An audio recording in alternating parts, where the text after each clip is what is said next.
Olá, eu sou a professora Raquel Carvalho e esse é o podcast 4 do projeto Direito Administrativo para Todos. Para mim é uma enorme alegria estar trabalhando com vocês agora, um dos temas que eu considero dos mais relevantes no âmbito do direito administrativo, que é a liberdade existente ou não para se alterar algumas alocações orçamentárias que já tenham sido realizadas ou que decorram do texto constitucional.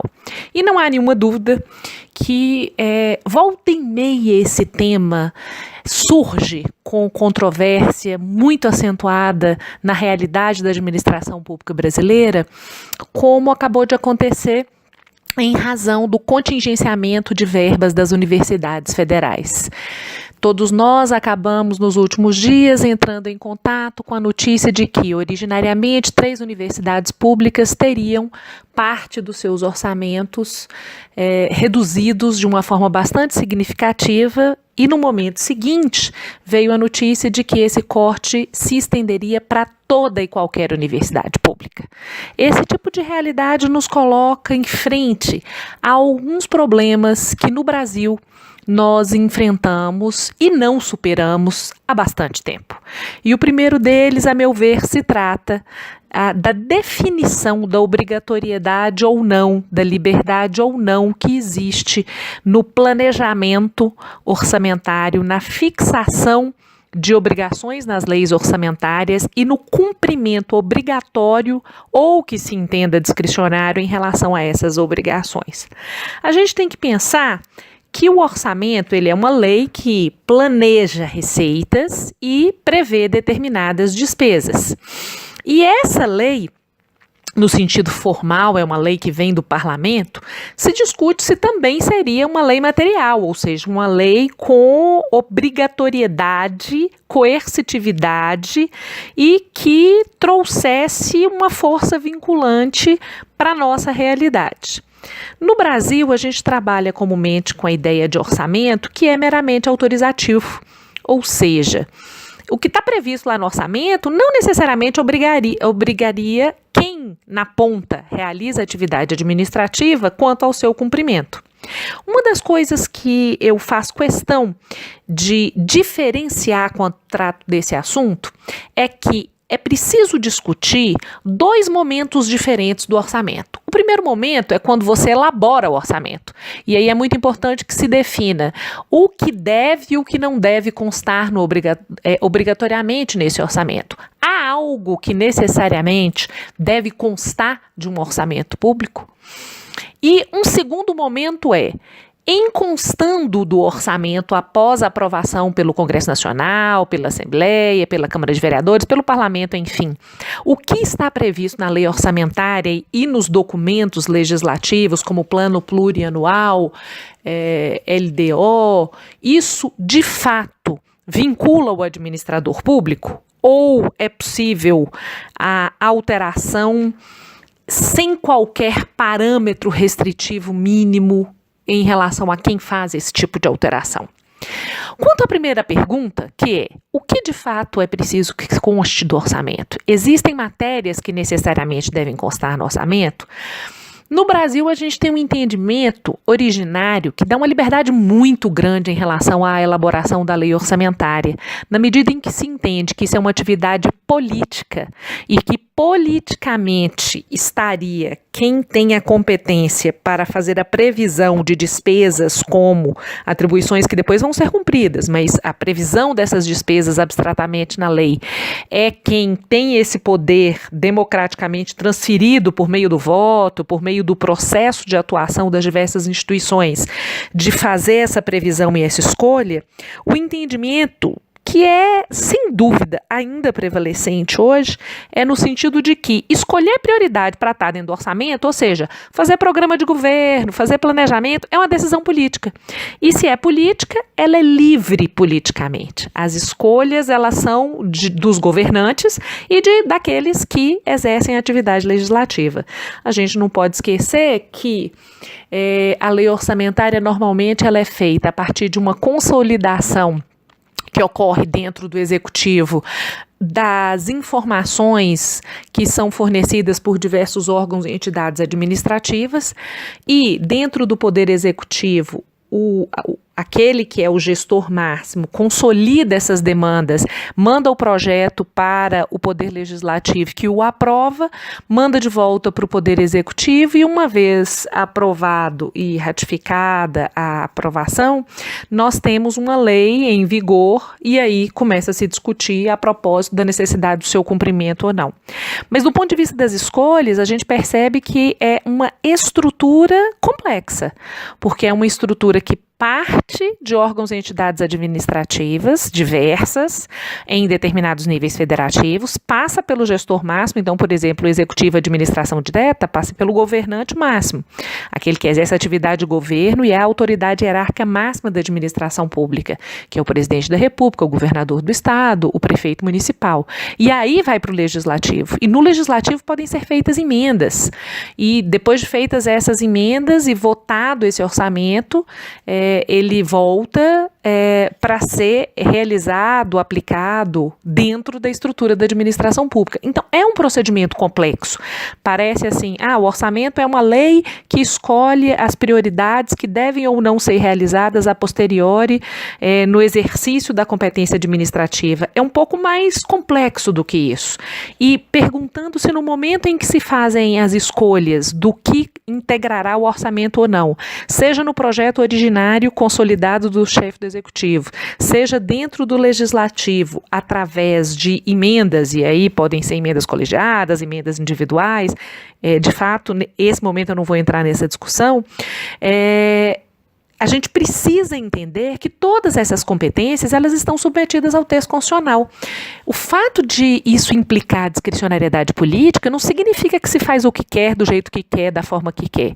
Embora haja uma tendência no Brasil de se entender que discricionariedade política é liberdade para escolha irrestrita, a verdade é que qualquer pessoa que exerce poder, e aí poder em nome do povo, em um Estado democrático de direito, submetido à lei máxima, que sem dúvida é a Constituição, não pode ignorar os termos dessa Constituição. Existem parâmetros dos quais não se pode afastar. Atividade política não é atividade sem limites. Atividade política, inclusive, e diria eu, principalmente as de escolhas de prioridades orçamentárias, é uma atividade das mais nobres. Eu diria até que hoje em dia é o calcanhar de Aquiles para que a gente tenha efetividade mínima de direitos sociais essenciais para a população e de eficiência das atividades do Estado, de modo a que a gente recupere um pouco do equilíbrio das relações entre Estado, sociedade e mercado. E a gente precisa entender que os gastos previstos no orçamento, ou seja, aquelas leis que estabelecem o que de fato vai ser feito depois, são leis que justificam a existência do Estado, são leis que não podem estar fora daquela que é a base que serve de parâmetro para toda atividade estatal, que é a Constituição Federal. Então, nós precisamos entender que elaborar orçamento não é uma atividade fora dos limites da Constituição. É até curioso repetir isso e fazer um raciocínio tão longo a esse respeito, porque parece uma coisa meio óbvia, né? Quem exerce poder tem que cumprir a Constituição, quanto mais elaborar o orçamento, que é uma das atividades mais nobres de qualquer país democrático, que se pretenda democrático. Então, é óbvio que ao elaborar o orçamento tem que cumprir a Constituição, ponto. Existem aspectos da Constituição que não podem ser ignorados, ponto. Isso é óbvio. É bom repetir o óbvio. Por vezes, nós passamos por momentos históricos em que deficiências na compreensão dos aspectos mais basilares de uma estruturação institucional das relações entre Estado, sociedade, mercado, requerem uma não flexibilização em relação a esse dever de dizer o óbvio. Então, é óbvio que o orçamento está submetido à Constituição. Em que medida? Existem alguns aspectos do texto constitucional que não podem ser ignorados. Primeiro, não podem ser ignorados quaisquer aspectos que caracterizem aquilo que a gente chama de cláusula pétrea, que são determinações constitucionais que não podem ser alteradas nem por emenda constitucional. E o núcleo duro de direitos fundamentais caracteriza, sem dúvida, cláusula pétrea do texto constitucional. A gente não pode ignorar que direitos sociais, como direito à educação, consubstanciam, ou seja, são, de fato, direitos fundamentais e, portanto, não podem ter o seu conteúdo comprometido por nenhum comportamento, nem mesmo por um comportamento político, por mais que em determinadas realidades a gente não tenha tanta certeza quanto à compreensão dessa obrigatoriedade, que, a meu ver, é óbvia e decorre do texto constitucional. E a gente ainda tem um outro problema em relação de direito à educação, e aí falando especificamente das universidades, é que há algumas regras, e eu não estou falando nem de princípio, de direito fundamental, de nada abstrato, estou falando de regra constitucional.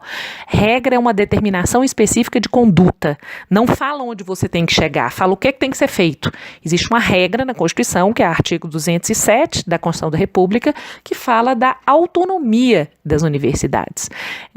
Quando a gente fala de autonomia e de independência, é preciso que se reconheça que a gestão própria, a definição de normas internas, obviamente nos termos do ordenamento, sem nenhuma pretensão de fato de inovar no ordenamento para que se respeite a reserva legal, mas o exercício do poder normativo dentro das universidades, aquilo que a gente chama de autonomia financeira, orçamentária, que é a independência mínima para que se tenha a execução das atividades, é determinada pelo artigo 207 da Constituição.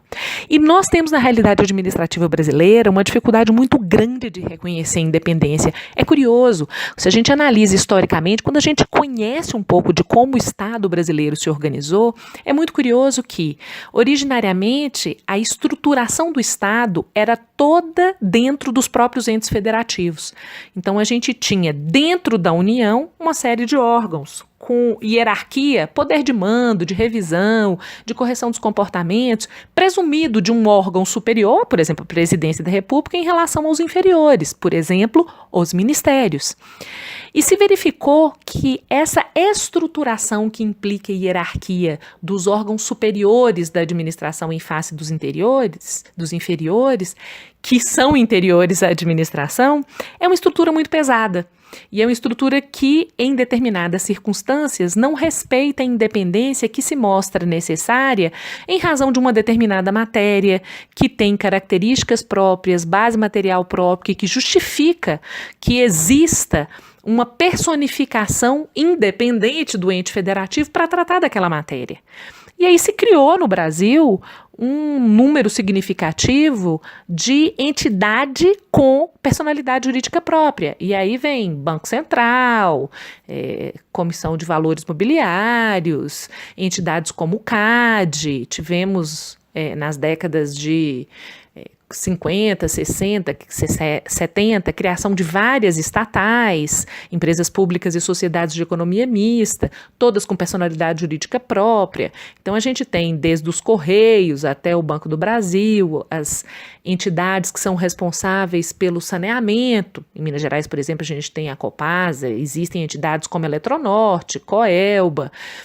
E é curioso que, a despeito da gente criar essas entidades com personalidade própria, existe sempre uma intenção e uma mão originária da pessoa federativa, seja ela União, Estado ou município, de ir lá colocar o bedelho. Eu brinco que é como se a pessoa federativa, o município, a União ou o Estado, tivesse por objetivo e realizasse esse objetivo de fazer nascer um filho maior de 21 anos, quer dizer, agora de 18 anos, ou seja, um maior de idade, uma pessoa com existência própria, que exerce direitos em nome próprio, obrigação em nome próprio, e na hora da relação institucional entre o ente federativo, a União, o Estado ou o município, e essa pessoa criada, CVM, Banco Central, estatais, não se respeita a independência da pessoa criada. E o problema que daí decorre, ele é tão significativo, restritivo daquilo que se deseja e que é necessário na realidade brasileira, que chegou-se à época da Constituição de 88 e falou, com as universidades não, né? Com as universidades, vamos colocar uma regrinha específica aqui, falando que a gente tem que respeitar a independência delas, para ver se a gente não cai nesse balaio de gato, que é não respeitar que autarquias, as universidades são autarquias, que autarquias tenham sua independência respeitada. Vamos assegurar isso efetivamente no texto constitucional. E, mais uma vez, repito, a despeito de estar no texto constitucional, nós temos no cotidiano, na realidade da administração, uma dificuldade muito grande operacional com isso. Os últimos eventos demonstram isso. Os problemas não enfrentados e não superados anteriormente vêm impedindo o pagamento da fatura. Então, nós não superamos a dificuldade em respeitar a independência das universidades. E em momentos como o atual, cobra-se a fatura. Olha aí o que dá não respeitar a independência das universidades. Problemas como não entender que o fato do direito à educação ser um direito fundamental e ser uma cláusula pétrea aliada à independência das universidades, isso implica em determinadas obrigações quando se trata de conceber as prioridades e alocações orçamentárias, que é um raciocínio que eu considero fácil e meio óbvio. A gente não conseguir fazer esse raciocínio no Brasil cobra fatura alta no atual momento. Então a gente vive numa realidade onde o simples exercício de uma atividade política arvora-se no direito de limitar de uma forma sequer motivada de modo razoável algo que decorre, a meu ver, literalmente do texto constitucional, em contrariedade a uma regra específica do texto constitucional, que é o artigo 207 da Constituição da República. E aí eu quero retomar a história do orçamento para dizer, se manter a educação e, a meu ver, a autonomia das universidades em relação ao orçamento é algo pressuposto em cumprimento à própria Constituição da República, uma vez consagrado isso no orçamento, nós não podemos, no momento da execução, e aí é aquele segundo momento ao qual eu me referi inicialmente, então eu falei de um primeiro momento que é prever e planejar a despesa em relação à execução do serviço de educação. E aqui desenvolvi um raciocínio falando assim, olha, isso não é tão livre como vocês pensam não, tem coisa que tem que ser feita, e tem coisa que não pode ser feita, que é cortar sem nenhuma razão que justifique isso à luz do interesse público. Superado isso, nós temos um outro aspecto, que é previsto na lei orçamentária, não podem ocorrer contingenciamento tão livre como hoje se faz, sem muito pudor. O fato de nós não estarmos no Brasil com uma legislação que obrigue o cumprimento do que está no orçamento, leva a que se transfira para o momento da execução da lei orçamentária aquela liberdade irrestrita e quase limitada que, a meu ver, se imagina equivocadamente para o momento do planejamento. E aí, em relação ao momento da execução, se diz, olha, você não pode amarrar as mãos do governo. Então, o governo tem que poder tirar daqui, colocar ali, verificar o que é interesse na realidade. E no exercício disso, muitas vezes o que se observou nas últimas décadas foi o que eu arrisco chamar de amesquinhamento do orçamento. O orçamento virou uma lei, a lei orçamentária virou uma lei programática, é uma conversa para ir dormir. Eu brinco que é um conselho de mãe para filha adolescente, entra por um ouvido e sai pelo outro, a gente cumpre o que a gente quer, da forma como a gente quer, e sem muito pudor no momento de exercer isso. Tem-se uma lei orçamentária e em algum momento alguém fala, não, vamos congelar a despesa que já está autorizada. Pode haver recurso suficiente, faz-se um contingenciamento não raramente injustificado ou pior, justificado com razões arbitrárias. E não há nenhum constrangimento em realizar isso. Porque vejam, a Lei de Responsabilidade Fiscal no artigo 9º, ela fala que pode haver limitação de empenho se, por exemplo, o que você previu de receita não vai dar conta para as despesas. Então, existe uma previsão de meta para um resultado primário, para um resultado nominal. Se a receita que foi prevista a rigor, parece que não vai comportar o cumprimento das metas desse resultado primário nominal, de acordo com a Lei de Diretrizes Orçamentárias, ok limitar empenho. Mas eu estou falando aqui de outra coisa. Eu estou falando de contingenciamentos, de congelamento de gasto, sem esse pressuposto. Existem fatores que podem levar à limitação de gastos. Se você vive uma circunstância imprevisível que exige adequação de despesa, e vivemos hoje uma realidade em que problemas macroeconômicos, globais, podem levar a isso, você pode fazer contingenciamento de gasto, não há absurdo nisso. O que se mostra desarrazoado, há um raciocínio primeiro e sem grande dificuldade, é fazer um contingenciamento injustificado sem que haja uma base para tanto. E como que se identifica o arbítrio em relação a isso? Em face das razões apresentadas.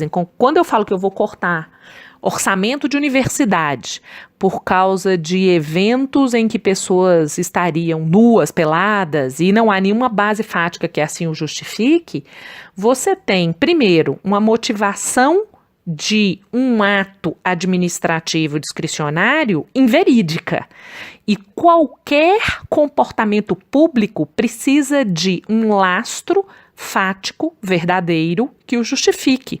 O motivo, ou seja, o fato de uma escolha pública ser feita, o motivo dela deve ser real.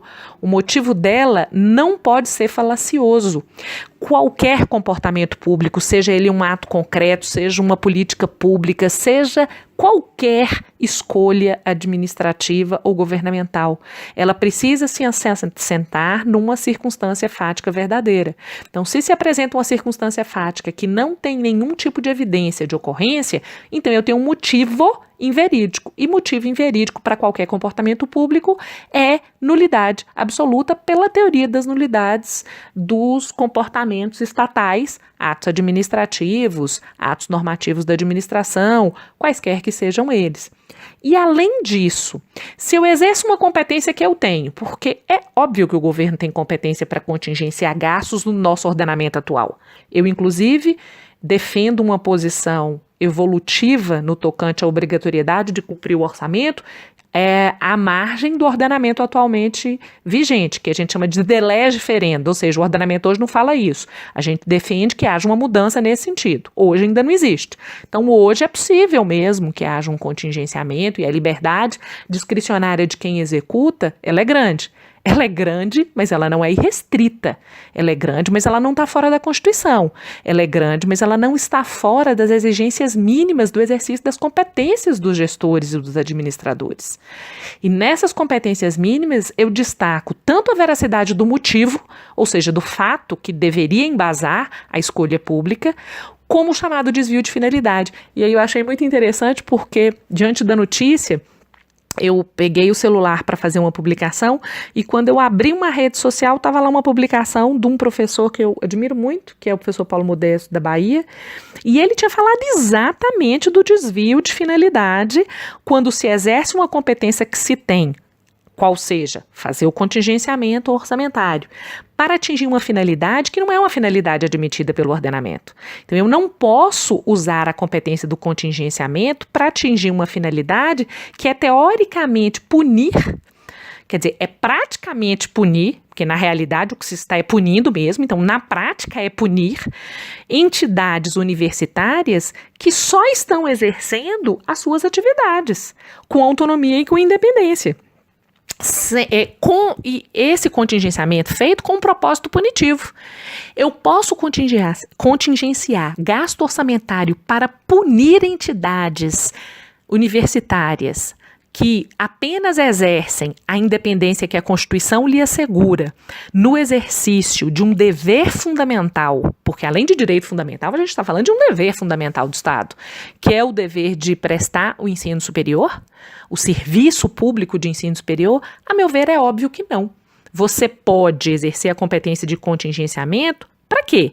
Para congelar a despesa autorizada, porque diante de uma circunstância inesperada, um problema macroeconômico, uma circunstância imprevisível, foi preciso adequar as despesas, mas você não pode definitivamente fazer contingenciamento confessadamente para punir entidades universitárias que exercem a liberdade de pensamento, a liberdade educacional, a multiplicidade, a diversidade em relação ao exercício do serviço de ensino.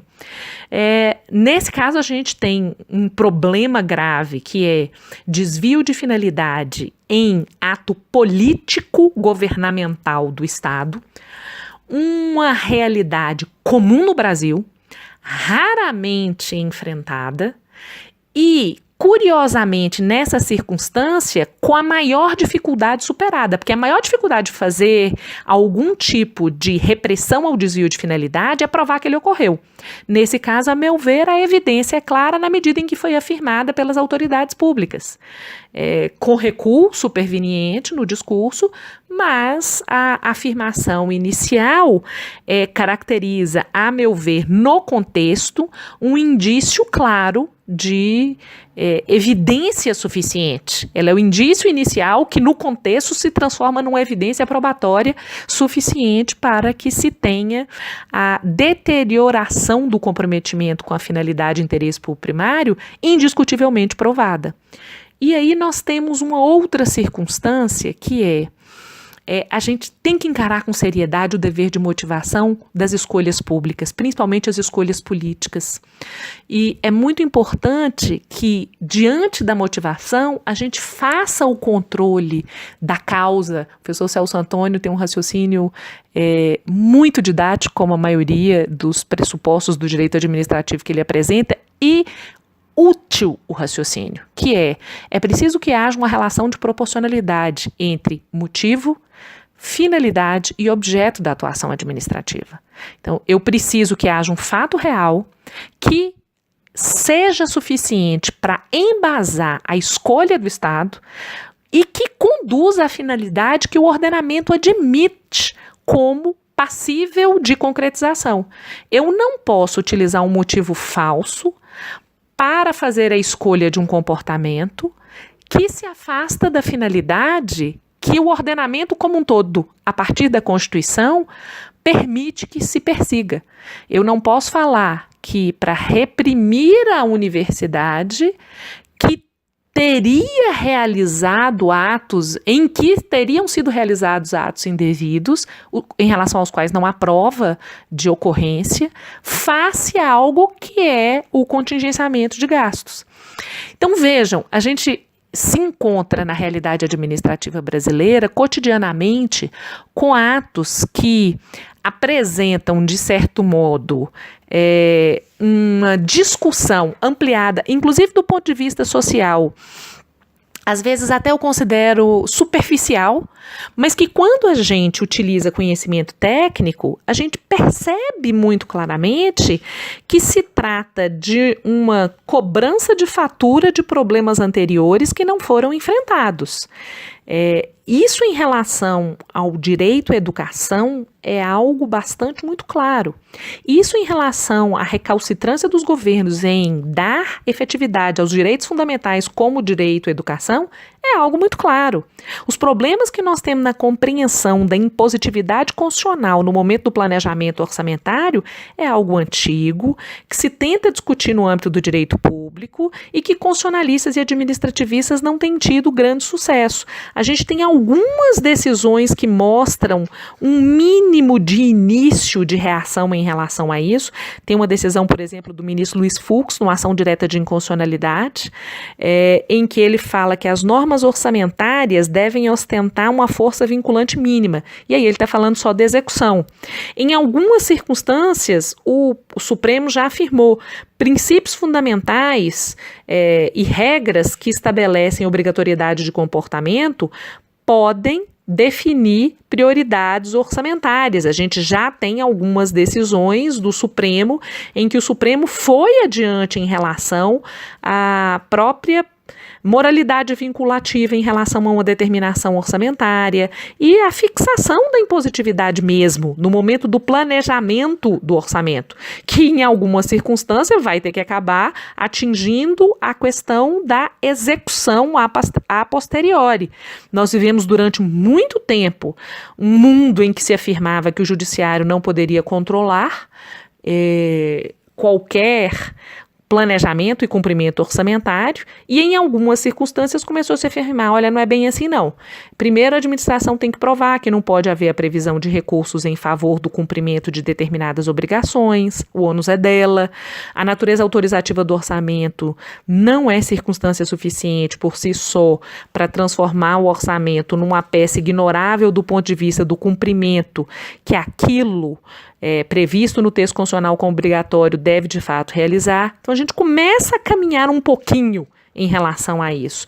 E numa circunstância como essa, a gente tem até facilidades um tanto quanto maiores, porque sem precisar enfrentar apenas a natureza autorizativa do orçamento, a ignorância comum que se faz em relação à obrigação do que está previsto na Constituição quanto à previsão orçamentária, a gente tem, claro, um desvio de finalidade e uma ausência de motivo em relação a isso.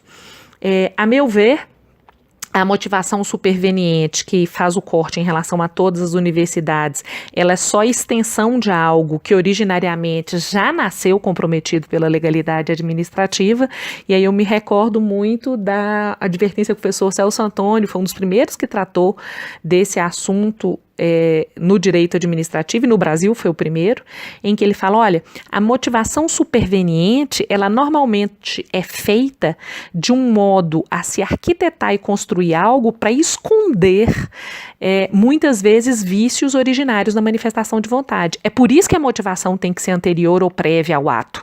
E nesse caso se teve uma motivação muito clara, previamente estabelecida, e que deixou clara a finalidade punitiva, e que diante de consequências óbvias de ilegalidade, daí resultantes, externadas amplamente por estudiosos, pesquisadores, doutrinadores, operadores do direito e pela própria imprensa, se teve uma construção de uma motivação posterior. Eu brinco que o direito administrativo hoje ele nos traz algumas surpresas na prática, como, por exemplo, um desvio de finalidade confessado de um ato político. Provar desvio de finalidade de ato político não é algo fácil. Tanto que se tem, Cretella Júnior tem um artigo famoso em que ele fala da prova indiciária do desvio de finalidade nesse caso, mas a gente vive uma realidade hoje tão curiosa, para dizer no mínimo, em que a gente tem desvio de finalidade de ato político confessado, o que é de certo modo aterrorizante, mas muito curioso. E diante do desvio de finalidade, a gente tem uma outra coisa que eu também não imaginava ver tão desenhado da teoria do direito, né? Que é a questão da motivação superveniente na tentativa de afastar o vício e a ilegalidade originária. Então, um evento como esse, ele é uma oportunidade muito importante, com um potencial evolutivo significativo e surge como um desafio que não pode ser ignorado em relação a todos aqueles que têm competência na seara. Então, aqueles que trabalham em universidades precisam defender a independência e a autonomia.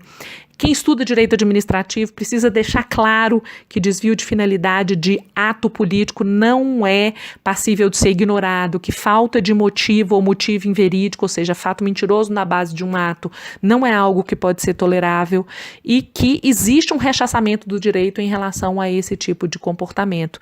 E discussões eventualmente colocadas em relação aos órgãos de controle, como, por exemplo, o Poder Judiciário ou a própria, espero eu, autotutela administrativa no âmbito federal, deverão ter como resposta aquilo que decorre do próprio ordenamento jurídico como um todo. Essas questões precisam ser analisadas com seriedade, com tecnicismo e com muita firmeza. A gente não pode confundir aquilo que hoje eu considero que precisa ser evitado, que é a agressividade e o destempero na reação diante de absurdos, com omissão em relação à firmeza necessária para que se tenha o rechaçamento das ilicitudes que são praticadas. Então, a convocação desse podcast pensem tecnicamente sobre as matérias, entendam sobre as consequências que são inevitáveis e necessárias, tenham a lucidez e a serenidade para perseguir essas consequências, independentemente delas estarem de acordo com um conforto ideológico político ou não, independente de qual é o grau de reação que se tem diante daquela realidade. Quem trabalha com a ciência do direito, quem se dispõe a descobrir um pouco dessa ciência para pensar o mundo, tem recursos que podem ser simplificados de modo a que sejam auxiliares como instrumentos de superação de desafios tão graves como os que a gente hoje enfrenta. Quem tiver algum interesse em estudar sobre motivação, sobre ato político, dá uma passadinha no Direito Administrativo para Todos, www.raquelcarvalho.com.br. Tem um artigo em que eu trabalho a questão do indulto. Vai lá no buscar, coloque indulto, em que eu trabalho um pouco dessas questões e que é bastante interessante. Deixo meu grande abraço para vocês, espero que em breve tenhamos novas sugestões e agradeço as sugestões que chegaram, obviamente, e tenhamos novas sugestões para outras prosas interessantes sobre direito administrativo. Muito obrigada, um grande abraço e até espero eu, muito breve oportunidade de reencontro com vocês. Até mais.